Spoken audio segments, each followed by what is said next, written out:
One thing in Nope's story that really stuck with me was that Gordy and Jean Jacket both end up dead, both in a sudden pop of relief and catharsis and violence. We're encouraged to let go of them and treat it as a safety and a reprieve and a victory. And it is.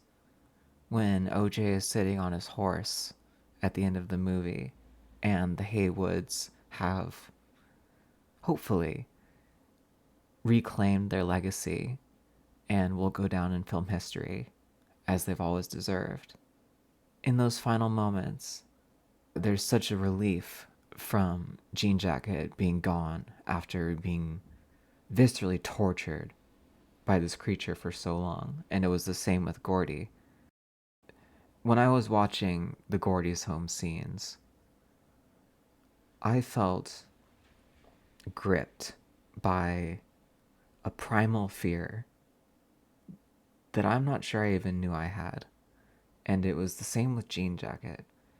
It was the fear of intense vulnerability combined with utter unpredictability. And this is where it gets weird to me. And this is where I think Peele's movies really excel, especially Us, more so than Get Out, which was a little bit more morally straightforward. In Us, it's a very major part of the story, spoilers, that the antagonists are ultimately victims, and the protagonists could be seen as villains or evil. And at the very least, they are definitively problematic and, in the main character's case, unintentionally cruel. And this type of moral complexity and duality, wherein each side reflects the issues of the other, was just as apparent in Nope, I feel. Gordy and Jean Jacket both die just like that. They are killed so fast once they become disposable, once their purpose has been fulfilled to the people who are attempting to use them. I walk away from the movie despite fearing, even hating Jean Jacket simply for being an utterly terrifying creature. I can't help but think that they were just as victimized as any other character in this story.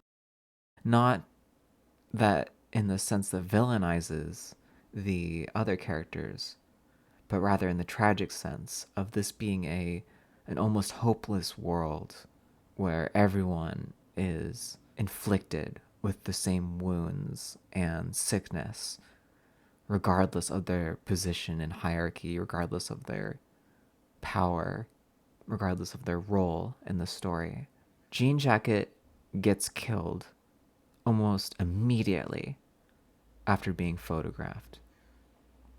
Gordy gets killed not immediately, but very suddenly as soon as his rampage is over.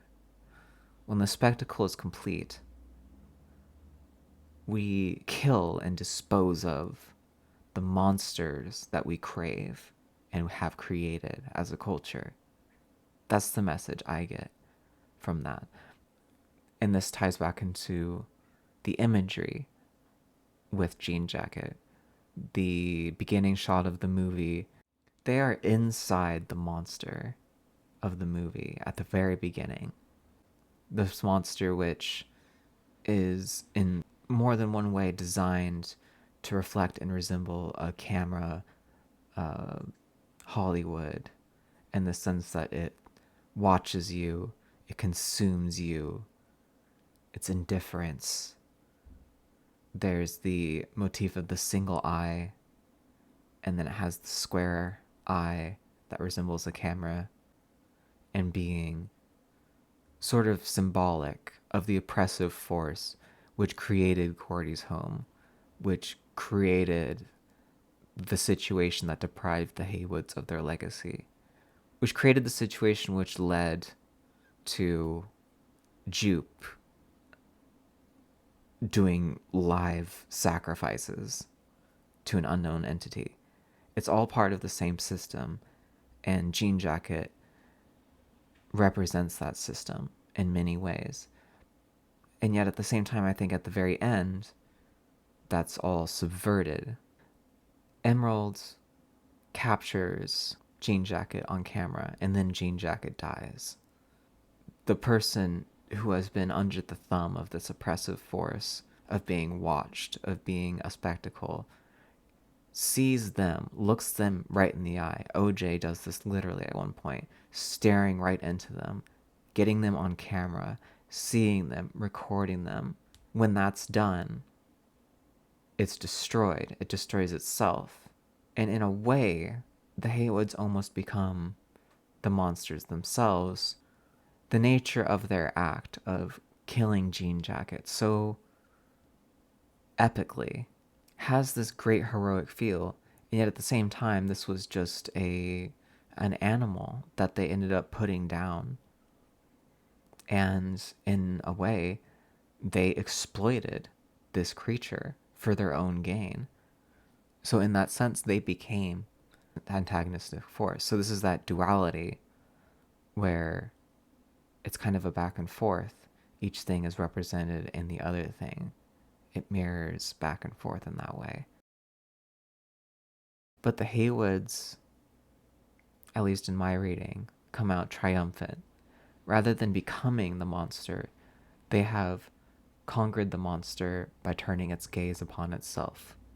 They, by capturing the spectacle creator, have overcome their own disempowerment. Let's talk more about Jupe for a second, though. Jupe, on the other hand, would be the ultimate tragedy of this story, and I believe that would be why his story is what starts the movie. We start in the ultimate tragedy, the ultimate example of a dark spectacle. What makes Gordy's home interesting is that there's another theme layered on top of this, which we see with the horse and with Jean Jacket and even with OJ, of animal instincts and danger and your environment determining your behavior. Not necessarily in the sense of you being a product of an environment, but more in the sense of dynamics of context, our own limited understanding. If you couldn't see something, how would you interact with it? If you couldn't understand something, how would you think about it? When the horse in the beginning of the movie sees its reflection and goes a little berserk for a second, my reaction was not just to sympathize with the horse, but I couldn't help but feel that OJ and the horse were very similar. And later, that theme seemed to come back in a lot of ways. The question is, when does the predator that you make a spectacle of become a monster? And what is the process that leads to wanting that situation in the first place and to the ultimate conclusion of just utter tragedy? The so-called monster itself will be killed regardless of the nature of the story around it. The people come out traumatized. Jean Jacket is no different from the horse. OJ is no different from the horse. The spectacle puts us in that situation the horse is in. The spectacle puts eyes on us. It puts our eyes on ourselves. It's a mirror. It's a camera. And there's sort of a thesis in this movie that this creates a sense of madness, a sort of spiritual corruption almost. Not inherently, but through the greed and the exploitation, the loss of empathy that comes with creating this spectacle. And this brings us back to Jupe. Jupe has been traumatized so deeply that he can no longer even bear witness to his own internal world. He can't create a narrative around it. He can't process it emotionally on any level. When we see Jupe thinking about his past, all we get is the most distant, blank, dissociated look. When we hear him talk about his past, he relates it through retellings, and he relates to those retellings as a fan, and he sells his trauma. And I've heard people describe this as him being this kind of bad character who lacks integrity, who has been kind of corrupted by the violence that he's been through. And this completely misses the point that he is the ultimate victim of the story in many ways. He exemplifies the ultimate case of the spectacle creating a tragedy and leaving behind a broken person who perpetuates the cycle of that tragedy, who creates a new spectacle because he has been conditioned through trauma and trained so deeply to believe in the spectacle, to see himself as a spectacle. His own trauma has been sublimated into a story, an acceptable version of this, because I can't imagine he ever had anybody really talk to him about it as a kid. Maybe he went to therapy or something, but he was a child actor in Hollywood on a sitcom, which seemed like a pretty successful one. He exemplifies the way that trauma changes you and you become not yourself. He internalized the spectacle because of the trauma. So let's get back to OJ to wrap this up. OJ is the hero of this movie, and he is awesome. And the people I've heard saying how he's too quiet or lifeless, to me, is confusing, deeply confusing. I found this character to be powerful and relatable. Maybe that's from being a highly introverted person, a fairly quiet person, someone who doesn't like eye contact. But OJ is deeply caring. He's vigilant, he's diligent, and I feel that whenever a movie starts off with somebody who you see them, they're being kind to the animals and nobody else can take care of the animals and he still gets along with them, it's very clear that he has this empathetic heart and this realness that is deeply incompatible with the toxic Hollywood culture that surrounds him. And this saves him. His own restraint, his own empathy and willingness to see others on their own terms, to see Jean Jacket as its own creature and understand it, and his willingness to both look away and then his later bravery to look straight at what scares him, to look straight into the eye, to look right into the camera. Those both reflect his integrity and his honesty, and those are both what save him. Everyone who gets eaten, it's hard to describe. They don't see Jean Jacket on its own terms. They don't see a creature on its own terms. They see a spectacle. And that detachment, that fundamental misunderstanding, causes them to stare right at it. There's also the element of tenacity and pulling yourself free from the eye of the camera. So there's sort of the two sides of how to be free from the spectacle. OJ has his integrity and his quietness and his empathy, and Emerald has her willpower and her individuality and her creativity.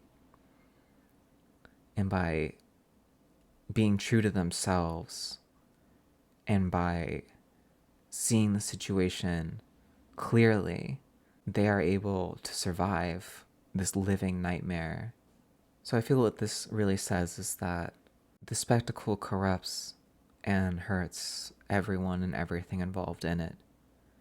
And the only way to be free from it is to see it yourself and to reclaim it, in a sense, while being aware that if you look directly at it, it may consume you, but that sometimes that might also be necessary to protect yourself. There's this subtle balance, because when you enter an agreement with a predator, it's just that, an agreement. And the movie is saying that the spectacle, the film industry, voyeurism itself, it's an agreement between us and what we're watching. There is no full freedom from spectacle as long as there are eyes on you. It exists to some level in your life. And there is a type of sinister, existential, sinister feeling around that. To live in constant awareness of being watched, of being seen and being defined, and being othered and seen as a display rather than as an individual. And whether these characters ever fully escape from that is a little ambiguous. And that Jean Jacket dies. We don't know if the Haywoods fully reclaim their legacy. So there's this message of hope, but it's also a deep warning.